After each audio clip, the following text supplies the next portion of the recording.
बिस्मिल्लाहिर्रहमानिर्रहीम। अस्सलाम वालेकुम dear students, I am Mohammad Yasir Safi. आज बेटा जी हम लोग डिस्कस करेंगे एमडी कैट से रिलेटेड यूनिट नंबर 1 मेजरमेंट्स। बेटा जी ये हमारा फर्स्ट ईयर का फर्स्ट चैप्टर है, ये सिम्स का भी यूनिट नंबर 1 है बेटा।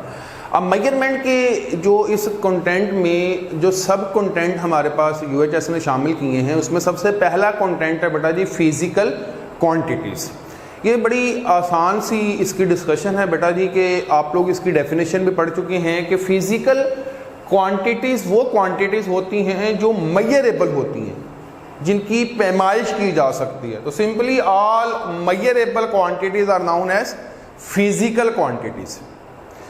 अब नेक्स्ट बेटा जी वो कहते हैं टाइप्स इसकी कौन कौन सी हैं जी। तो कहते हैं जी on the basis of origin types और होंगी, on the basis of characteristics इसकी टाइप कुछ और होंगी।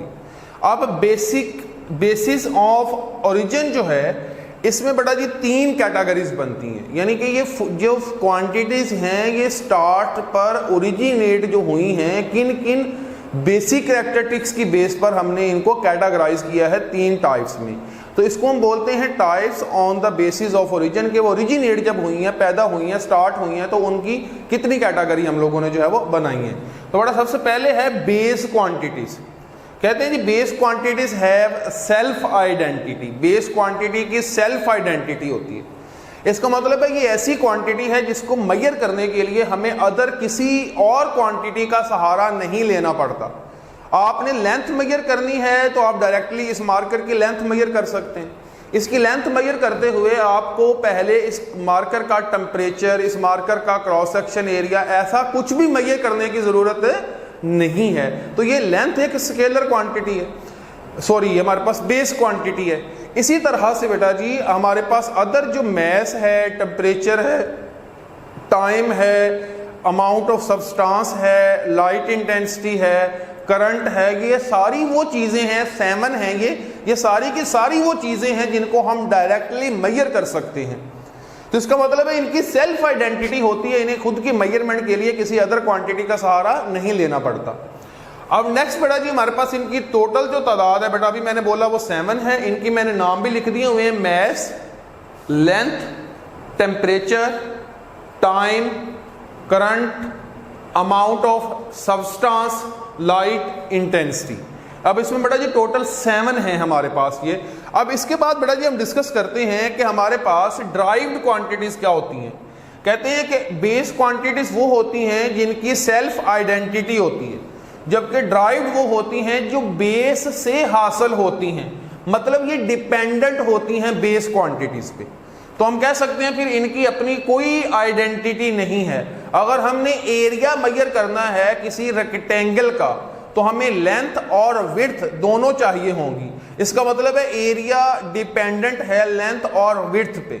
अगर लेंथ और विड्थ में कोई एक चीज भी मेजरेबल ना हुई या हमारे पास मौजूद ना हुई तो इट मीन्स दैट कि हम उस एरिया को कैलकुलेट नहीं कर सकेंगे। अब नेक्स्ट बेटा जी कहते हैं जी इनकी टोटल तादाद क्या है जी, इनफाइनाइट है जी। नेक्स्ट कहते हैं जी एरिया हो गया, फॉर एग्जांपल फोर्स है, मोमेंटम, और बाकी इन 7 के अलावा ठीक है जो बाकी मैक्सिमम क्वांटिटीज है वो सारी की सारी कौन सी हैं जी, ड्राइव्ड क्वांटिटीज हैं। और अगर कहा जाए इनकी तादाद कितनी है जी, तो इनकी तादाद इनफाइनाइट है जी। ये लामहदूद इनकी तादाद है, यानी बहुत ज्यादा तादाद है, ये कभी खत्म नहीं होती। कोई ना कोई बेस ड्राइव्ड क्वांटिटी ड्राइव होती ही रहती है, तो इनकी कोई फिक्स क्वांटिटी मौजूद नहीं है।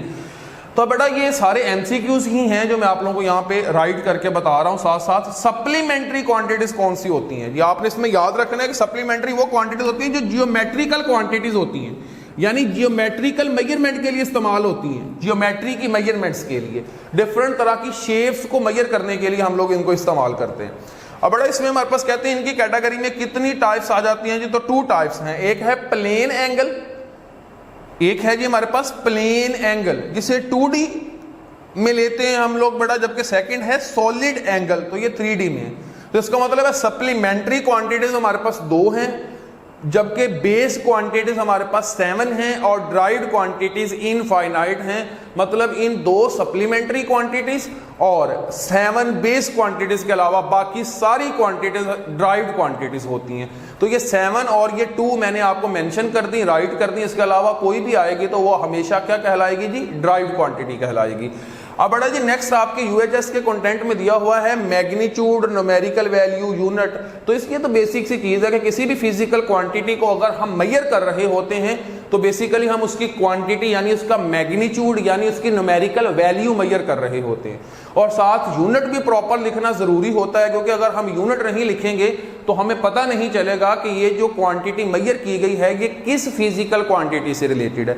लेट अस कंसीडर आपने मेजर किया जी मैस दैट इज 10 किलोग्राम, लेकिन अगर आप सिर्फ 10 लिख देते हैं और कोई अदर पर्सन उसको आके देखता है कि ये क्वांटिटी मेजर की गई है जिसकी वैल्यू 10 है लेकिन साथ यूनिट नहीं है, तो वो ये पूछने पे मजबूर होगा भाई ये किलोग्राम है, ये केल्विन है, ये न्यूटन है, ये जूल सेकंड है, ये क्या है। तो इसका मतलब है फिर आपको साथ मेंशन करना जरूरी था कि किलोग्राम है, यानी हमने ये 10 जो मेजर किया है, क्वांटिटिव जो एनालिसिस किया है 10 किलो जो है ये हमारे पास मैस की क्वांटिटी है, तो मैस को आइडेंटिफाई करने के लिए 7 किलोग्राम का होना जरूरी था बेटा। इट मीन्स दैट कि हमें हर फिजिकल क्वांटिटी की जो न्यूमेरिकल वैल्यू होती है जिसे हम उस फिजिकल क्वांटिटी का मैग्नीट्यूड बोलते हैं उसके साथ साथ प्रॉपर यूनिट का होना जरूरी है जी। अब बेटा नेक्स्ट हमारे पास कहते हैं जी कि जो फिजिकल क्वांटिटीज है इनकी types on the basis of their characteristics. अगर कैरेक्टरिस्टिक्स की बात करेंगे तो इनकी टोटल टाइप्स बेटा 5 बनेगी। अगर ओरिजिन की बेस पर उनकी टाइप्स के जिक्र करेंगे तो टोटल हमारे पास 3 बनेगी।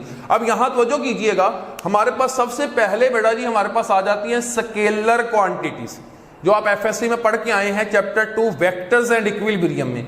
स्केलर क्वांटिटीज वो क्वांटिटीज होती हैं जिनको जस्ट मैग्नीट्यूड और यूनिट की रिक्वायरमेंट होती है। अगर ये दो चीजें दे दें तो ये खुद से रिलेटेड हर तरह की इंफॉर्मेशन अगले पर्सन को दे सकती है।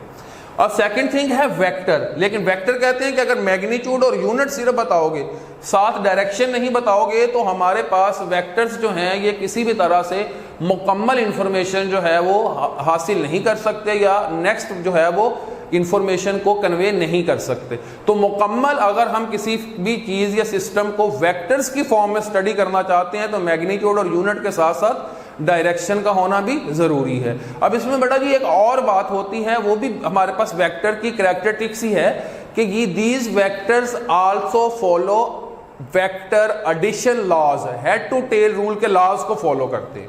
तो जितनी भी फिजिकल क्वांटिटीज वेक्टर्स की फॉर्म में ऐड हो सकती हैं वो सारी की सारी हेड टू टेल रूल के मुताबिक ऐड हो सकती हैं, वो सारी वेक्टर होती हैं। लाजमी नहीं है जिनके पास डायरेक्शन है वो वेक्टर हों, साथ ये भी जरूरी है कि वो वेक्टर एडिशन लॉज को फॉलो कर रही हों। तो अब बेटा जी नेक्स्ट हमारे पास है टेंसर क्वांटिटीज। टेंसर क्वांटिटीज वो होती हैं जिसमें हम एक सिंगल डायरेक्शन में इनपुट देते हैं और आउटपुट हमें एक से ज्यादा डायरेक्शंस में मिलती होती है। जैसा कि एक हमारे पास सिलेंडर है, ठीक है, उस सिलेंडर में गैस मौजूद है, उसके ऊपर पिस्टन है। अगर हम पिस्टन को डाउनवर्ड डायरेक्शन में दबाएंगे अपने हाथ से तो इसका मतलब है पिस्टन पर हमने एक इनपुट दी डाउनवर्ड डायरेक्शन में और ये प्रेशर इनसाइड जो गैस मौजूद है वो हर डायरेक्शन में वाल्व्स ऑफ द कंटेनर पे, वाल्व्स ऑफ द सिलेंडर पे फोर्स अप्लाई करना शुरू कर देंगी। वो बॉटम पे भी करेंगी, वो हमारे पास अपर पिस्टन पे भी करेंगी और वाल्व पे भी करेंगी। इट मींस दैट कि वो वाला जो प्रेशर हमने डाउनवर्ड डायरेक्शन में सिंगल इनपुट के तौर पे अप्लाई किया था, अब वो एक से ज्यादा डायरेक्शंस में उसकी वाल्व्स को, बॉटम को जो है वो मूव करवाने की कोशिश कर रहा है या उसको एक से ज्यादा डायरेक्शंस हासिल हो गई हैं। तो इसका मतलब है कि हमारे पास टेंसर क्वांटिटीज वो क्वांटिटीज होती हैं जिसमें एक इनपुट होती है और मैनी आउटपुट्स, यानी यूनी डायरेक्शनल इनपुट और मल्टी डायरेक्शनल आउटपुट हमारे पास हासिल हो रही होती है। अब नेक्स्ट बेटा जी हमारे पास है रेशन क्वांटिटीज। रेशन क्वांटिटीज वो होती हैं जिसमें दो, ये ऐसी क्वांटिटीज होती हैं जो दो सिमिलर क्वांटिटीज की रेशो लेने से हासिल होती हैं।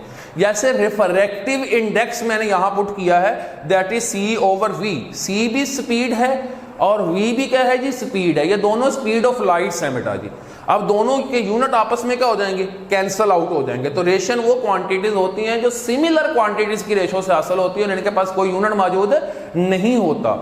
अब नेक्स्ट मैग्निफिकेशन है, size of image divided by size of object. Similarly strain है डेल्टा L/L हमारे पास। इसी तरह डेल्टा V/V लिखा जा सकता है इसे, या डेल्टा A/A लिखा जा सकता है। तो मतलब किसी भी तरह की स्ट्रेन होगी तो वो भी सिमिलर क्वांटिटीज की रेशो होगी, तो हम स्ट्रेन को भी एक रेशन क्वांटिटी का ही नाम देंगे। अब वो आपसे MCQ पूछते हैं, which of the following is a ration quantity, pressure, temperature, magnification, delta, all of these. तो बेटा इसमें राइट ऑप्शन हमारा मैग्निफिकेशन होगा। इसी तरह मैग्निफिकेशन के रिस्पेक्टिव और रिफ्रैक्टिव इंडेक्स का जिक्र कर सकते हैं, वो बेटा जी आपसे स्ट्रेन का जिक्र कर सकते हैं, ठीक है जी। इसके अलावा बेटा मैं आप लोगों से अर्ज करता हूं, लास्ट पे है फेजर क्वांटिटीज।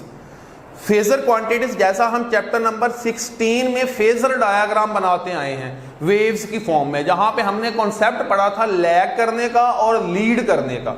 तो लैगिंग और लीडिंग के जो कॉन्सेप्ट्स हैं वो हमारे पास आ जाएंगे फेजर्स की फॉर्म में। तो मतलब ये क्वांटिटीज जो फेजर डायग्राम्स बनाते हुए फिजिकल क्वांटिटीज को एक्सप्लेन करती हैं, ऐसी क्वांटिटीज फेजर क्वांटिटीज कहलाती हैं और ये फेज के लिए इस्तेमाल होती हैं, फेज की मेजरमेंट्स के लिए। अब बेटा जी नेक्स्ट हमारे पास है systems of units. Systems of units की जो स्टार्टिंग है वो मैं आपसे शेयर करता हूं कि हमें इनकी कैटेगरीज के बारे में पता होना चाहिए। सबसे पहली बात कि 1960 जब से यूनिट्स बनना शुरू हुए 1960 तक हमारे पास, उससे पहले तक बिफोर 1960 यानी 1960 से पहले तक हमारे पास टोटल 3 सिस्टम थे, जिसमें फर्स्ट सिस्टम है CGS। और इससे रिलेटेड आपको इंफॉर्मेशन याद रखनी है कि ये एक मैट्रिक सिस्टम है और गाजियन सिस्टम है।